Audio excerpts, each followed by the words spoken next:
When 3.18 comes out, that's it. We're all starting over. So I'm asking you, how are you going to make money in the verse? Stick around to the end of the video so you can see my secret weapon and what I consider the best way for new players to make money in Star Citizen. I know it's not what you're thinking. Are you going to start off with the package running? Are you going to start off with the lower bounties? Or are you just going to go straight to the big boy reclaimer with your full-on crew, making the big bucks? The first thing we really have to ask ourselves is, what are our goals? What ships are we going after so that we can play what game loops later on? Once we establish what ships we want, I think it's a lot easier to figure out what game loops we want to use to earn money. Let's talk about the different game loops and the ships you should probably be going after when you're thinking ahead for the future. When it comes to Star Citizen, I like to really think of it into two parts, and I basically break those down into solo and cooperative, or as I like to call it, having friends. This pretty much determines which ships I'm going to choose for what jobs. As a quick example, if I'm going to be mining by myself, clearly I'm going to use the Prospector. If I'm going to be mining with friends, my answer will probably surprise you a little bit. I'm not going to use the Mole.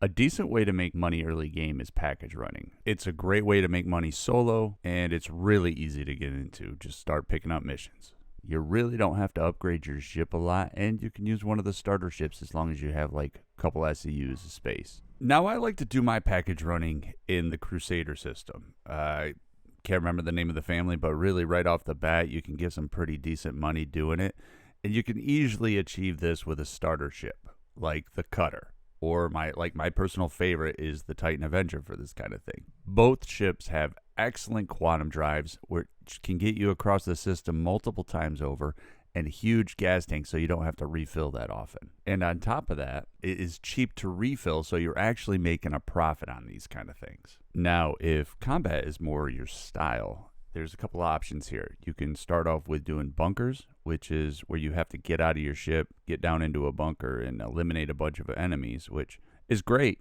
It's easy to do. It's a good way to make money. You can sell the loot, but it can take a while, especially if you're trying to get that loot back to your ship so you can sell it. The best way I've found to do this is to create a 1 SCU box and then use your tractor beam to take it down with you into the bunker so that you can fill it up with armor, weapons, any loot that you find in the crates and stuff. You might even be able to run 2 to 3 missions before your box fills up to the point where you have to sell it. So keep that in mind. Or you could just bank the weapons and find an org to sell them to later. If you didn't know, organizations will typically pay about $100K for sniper rifles and things like that. For railguns, they can go all the way up to $500K a piece. So instead of selling those on the market, you might want to save those and then just try to sell them later to actual players.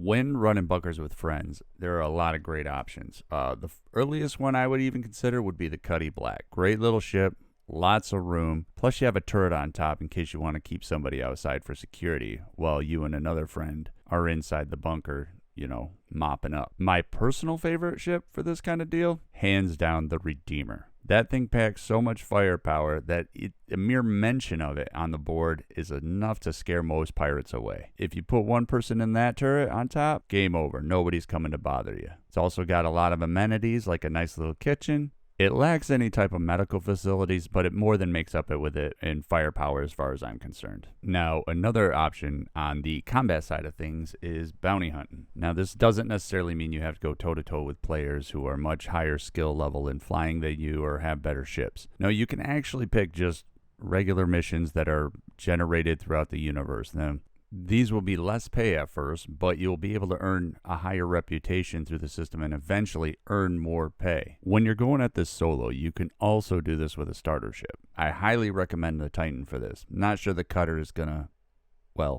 cut it. Another great starter for this would be the Gladius, or really any of the starter ships that have a Gatling gun, something with the ballistics. Ballistics are getting major changes in the new update, so this is going to work out real good for people who start out with, say, like the Avenger. Another nice thing about doing in-game bounty missions is that you can just stack one right after another and earn that reputation and pay quite quickly. Finished up a bounty, jump right into the menu and grab the next one.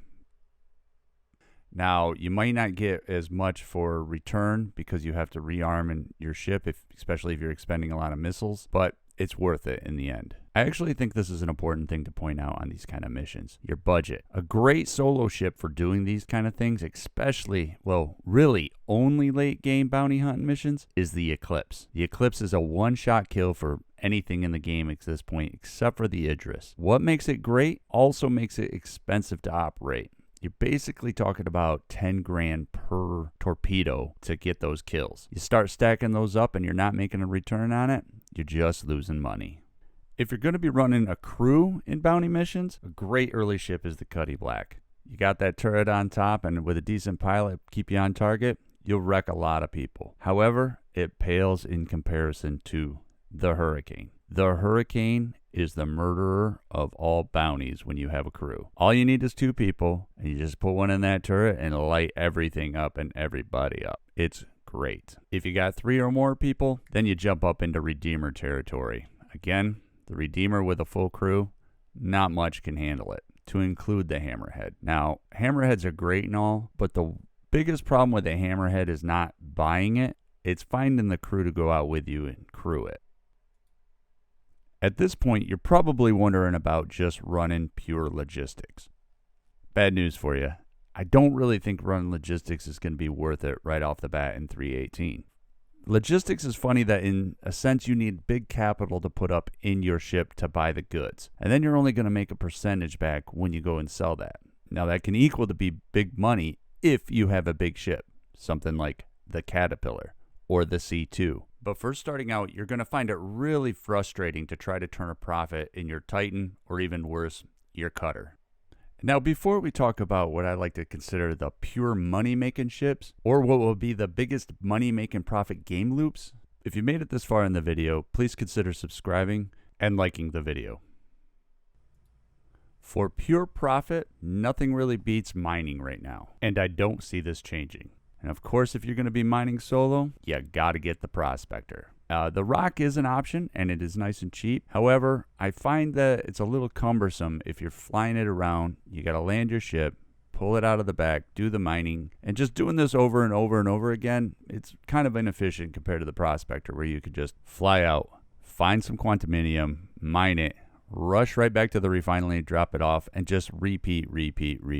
In other words, I find your profit per time spent is a lot greater with the Prospector than it is the Rock. Now, on the flip side of this, if I'm mining with friends, I actually find it to be the opposite. If I can have somebody fly the ship for me, and I maybe have 1 or 2 rocks in the cargo bay of said ship, I can quickly exit, do the mining, get back on, and we can just continue this a lot faster, and our profit per time spent increases greatly. Another advantage to this method is if you have more than 1 person with you as rock operators, they can be going simultaneously as the pilot drops them off, picks you up, and you just leapfrog over each other. Also, you can have an extra rock in the ship that can be filled to pay the pilot. This way you don't have to split anything in the end. He just keeps the pure profit inside his rock, and you keep what was in yours.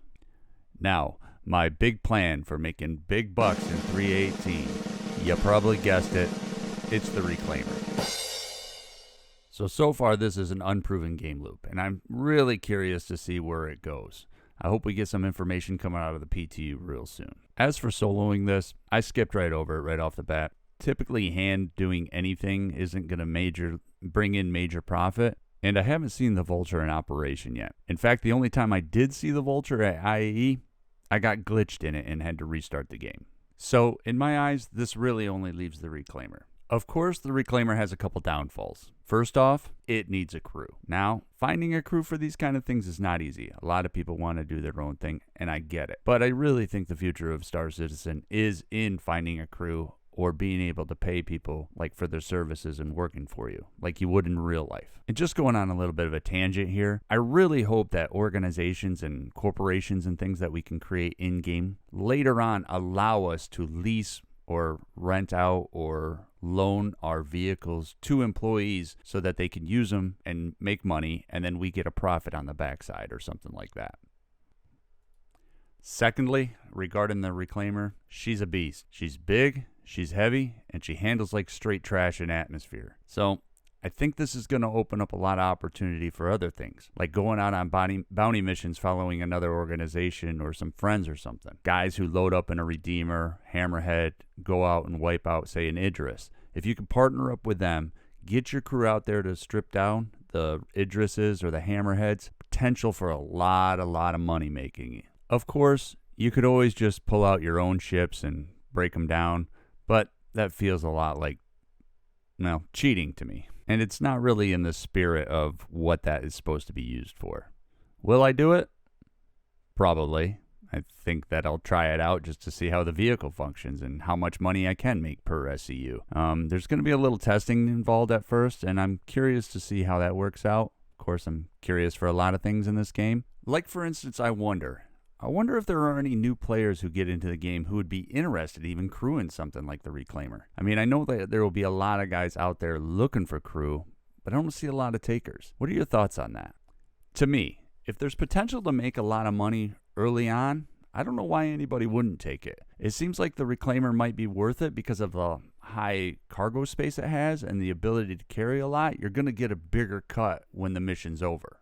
So to me, that seems like the true early game route. Get in with a crew, make a cut, and then buy and upgrade your ship from there, or maybe even buy a new ship that you want to really explore the verse with. And if this is a route you think you might be interested in making money in, let me know. Maybe we can work something out.